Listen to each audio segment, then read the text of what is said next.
Meu nome é Pedro Takao Yamamoto. O senhor trabalha aonde? Sou professor do Departamento de Entomologia e Carologia da Exalc USP, que fica em Piracicaba, São Paulo. Há quanto tempo o senhor trabalha com citros? Bom, de citros eu comecei a trabalhar em 1986. Né? De 96 a 2010 eu fundei citros, desde lá aqui na Exalc, mas sempre trabalhando ali com citros. Né? Como que entrou o controle biológico dentro da sua vida profissional e acadêmica? Eu sempre trabalhei com manejo. A minha especialidade aqui é manejo integrado de pragas. E dentro do manejo integrado de pragas, o controle biológico é uma ferramenta importante. Então, desde que eu conheço como gente, eu trabalho com manejo. E desde que eu trabalho com manejo, eu venho falando de controle biológico. Mais fortemente nos últimos períodos, mas a gente sempre trabalhou com controle biológico, a parte de seletividade, a parte de aplicação, o uso do controle biológico. Mas nesses últimos anos, devido a esse boom do controle biológico, a gente está entrando com mais força no controle biológico. O que se espera de um controle biológico dentro da citricultura, professor? Olha, eu acho que nós temos que diferenciar uma coisa. O controle biológico ele não vai substituir o químico. Ele não vai ser a bala de prata. Então não adianta a gente pensar que nós temos uma bala de prata na citricultura com controle químico. Ele vai ajudar o controle químico. O controle biológico ajudando o controle químico, nós temos um controle mais efetivo. Ainda mais, com o uso do controle biológico, a gente vai acabar preservando também os produtos químicos que a gente tem disponível, cada vez menos. Se nós perdemos o que temos, nós vamos ter muita dificuldade de enfrentar as pragas, seja ele insetos, seja ele ácaros. Então ele vem para somar, ele vem para ajudar. Então eu acredito muito no controle biológico junto com o químico na citricultura, para quê? Para a gente, de uma maneira geral, conseguir um controle mais efetivo de pragas, aí geral, depender menos do químico e também manter essas moléculas que a gente tem disponíveis. Nós vamos estar perdendo, nós estamos perdendo acaricida, nós estamos perdendo, já não tem controle de ácaro, inseticida, nós estamos perdendo para uso em psilídeo. Então a gente precisa preservar. Então a junção, a integração do químico e do biológico vai ser importante para o futuro da citricultura. Então não acredito que o controle químico sozinho, só ele vai ter vinda longa na citricultura. Quais são os principais desafios para a introdução dentro do manejo, o controle biológico? Eu acho que são as dificuldades que nós temos em citros, que às vezes é muito diferente das outras culturas. As culturas muitas vezes trabalham com pragas que causam danos. Nós trabalhamos muito com vetores, seja ele insetos, sejam eles ácaros. Então a dependência do químico ele é muito maior. Então por isso. Mas tem a parte do tradicionalismo. Meus avós, meu pai vem fazendo, eu vou continuar fazendo.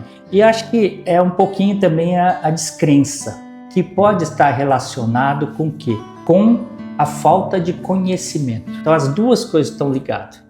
Então essa descrença, falta de conhecimento leva o quê? A usar outra ferramenta. Outra coisa que a gente tem que pensar também, Warner, é a questão do imediatismo. Então as pessoas são muito imediatistas, eu quero resolver meu problema hoje. E o problema que eu vou ter no futuro? Então eu estou criando monstros que se eu não conseguir manejar ele bem lá no futuro, ele vai me devorar. E nós estamos criando monstros na citricultura. Eu digo assim, a gente está indo acelerando para um muro com tijolo dessa espessura e a gente cada vez mais pisando no acelerador. Então, se nós não fizermos alguma coisa, nós vamos quebrar a cara nesse muro. Professor, o senhor tem visto as empresas de produtos biológicos naturais investindo mais em pesquisa, investindo mais em conhecimento? E o que eu vejo, sim. Então, tem pessoas mais falando sobre controle biológico, as pessoas divulgando controle biológico, as empresas atuando, primeiro, vamos dizer, formulando, criando os produtos muito mais melhores, indo ao campo, difundindo, testando, né? E, então isso é um ponto positivo, né? Então tem muito movimento nesse sentido aí de novos produtos, mais campos de demonstração, mais aplicação testes de aplicação, né? Então acho que isso é positivo para a gente aumentar futuramente o uso de biológico. Com relação à pulverização com os produtos biológicos, há uma recomendação específica para ser usada com os produtos biológicos? O volume de calda, alguma coisa nesse sentido? Olha, o biológico, de uma forma geral, ele precisa de um volume de calda maior. Quanto maior o volume de calda, mais efetivo ele é. Então esse é um ponto positivo, que hoje o pessoal voltou a usar um pouquinho mais de calda em função dos problemas que nós temos, né? Psilídeo a gente diminuiu tanto que foi no osso. Então o pessoal está retornando a aumentar um volume de calda, isso melhora o biológico. Então, de uma forma geral, esse movimento de aumento de calda é favorável ao biológico. O pessoal tem, obviamente, usado de uma forma mais efetiva. Eu só coloco aqui a questão da gente pensar em integração. Ele não vai resolver o problema sozinho, mas ele vai ajudar o químico na sua integração. E eu acredito também no biológico, não é aquele produto que eu tenho um ácaro, eu vou lá e aplico e resolvo o problema. Tem o psilídeo, eu vou lá e aplico e resolvo o problema. Eu acho que a gente tem que ir de uma forma e colocando o produto no campo de modo que a gente tenha lá o produto disponíveis para a hora que tem a praga, né? Pensando nos fungos entomopatogênicos, qual que é o mecanismo de ação desses fungos dentro de um inseto, dentro de um ácaro? Tem diferentes etapas aí, né, no processo, né? Obviamente ele vai ter que entrar em contato com o inseto, crescer, invadir o inseto, colonizar, esporular, né? E depois da esporulação ainda a gente tem essa opção de uma infestação cruzada, né, desse indivíduo morto, transferir o fungo para outro indivíduo vivo, né? Então essa é a forma que acontece. Então muitas vezes a gente precisa do quê? O contato do produto com o inseto. Ou ele passar de imediato em cima e adquirir. Então por isso essa questão do volume de calda que a gente pega e tem uma boa cobertura vai ser importante. Então isso é importante que a gente também ressalte, né? Por que o volume de calda é importante? Porque a gente precisa atingir o alvo. Atingindo o alvo, nós vamos ter todo esse processo depois de crescimento até a esporulação. Professor, com relação aos extratos botânicos, o senhor vê uma evolução também no nível de controle? Você vê as empresas investindo em pesquisa para trazer mais informações ao produtor? Sim, eu também vejo essa corrente dos extratos, né? Então tem desde empresas hoje que faz prospecção, inclusive blends, testando diferentes combinações desses diferentes extratos. Então tem várias empresas fazendo essa prospecção para a gente encontrar produtos que são bastante efetivos. Então hoje eu acho que o conhecimento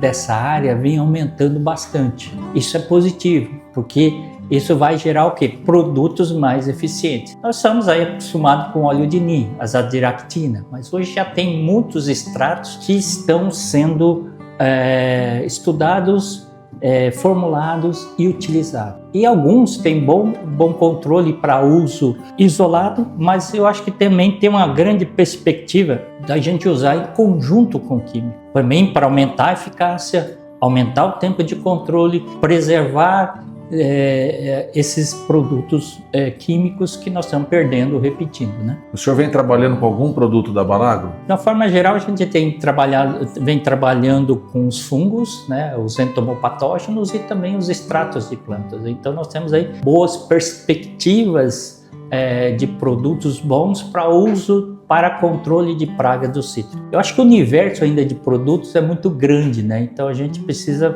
estudar mais para a gente ver os alvos que a gente tem, né? Tá, então eu acho que, por exemplo, o produto que a gente tem estudado, a base de fungo, ele tem um alvo específico na bula, mas ele controla uma série de pragas. Então talvez a gente tenha que ver, por exemplo, o rol de pragas que esses produtos alcançam, que eles controlam. E com isso a gente pode ter um controle mais efetivo. Porque eu vejo o seguinte, obviamente o grande medo do produtor é o psilídeo. Mas, por exemplo, se o fungo da Balagro controlasse, além do psilídeo, uma outra série, cochonilhas, ácaros, essas coisas, seria positivo. Então, talvez a gente não, no primeiro momento, a gente não tenha uma diminuição do uso do produto químico para psilídeo, mas para os outros alvos a gente diminui. Então, no cômputo geral, a gente faz o quê? Abaixa a utilização de produtos químicos e vai aumentando o biológico. Aí quando eu falo assim biológico, a gente tem que pensar numa questão mais do bioinsumo, né? O bioquímico, o bioinseticida, bioacaricida, pensar no geral, num todo, né? Não só no entomopatógeno, né? O senhor teve a oportunidade de conhecer a Balagros? O que o senhor viu lá dentro da fábrica da Balagro? Como é que o senhor vê que a Balagro está trabalhando dentro da citricultura? Eu vi pontos positivos lá, né? Tá. Primeira coisa é a dimensão da fábrica, que é muito grande, muito tecnificada. Isso traz o quê?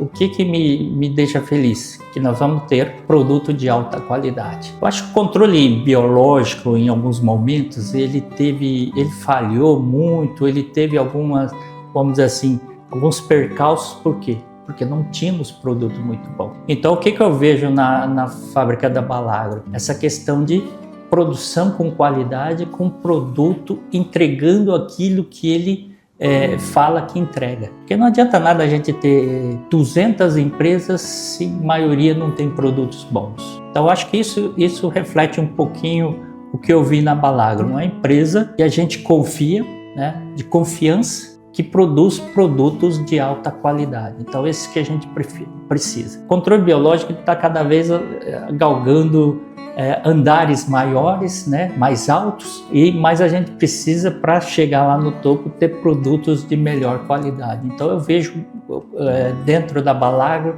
esse compromisso com a qualidade. Então, a gente tem que vender qualidade. E a gente que está desse lado aqui, que pesquisa, que também a gente recomenda, então eu vejo segurança de recomendar um produto da Balagro. Ao contrário, tem empresas que você fica com o pé atrás, mas tem outras empresas também tão sérias quanto, mas eu vejo seriedade, compromisso dentro da proposta dos produtos da Balagro. O recado que eu queria dar aí para quem nos vai ouvir posteriormente, ou nos ver posteriormente, é a questão de pensem no controle biológico como uma ferramenta essencial para o nosso futuro da citricultura e futuro do controle de pragas. Eu não vejo e acredito que não vai acontecer um futuro sem controle biológico na agricultura. Vai ser extremamente necessário. Hoje nós estamos aumentando, tem se aumentado os problemas recorrentes, tem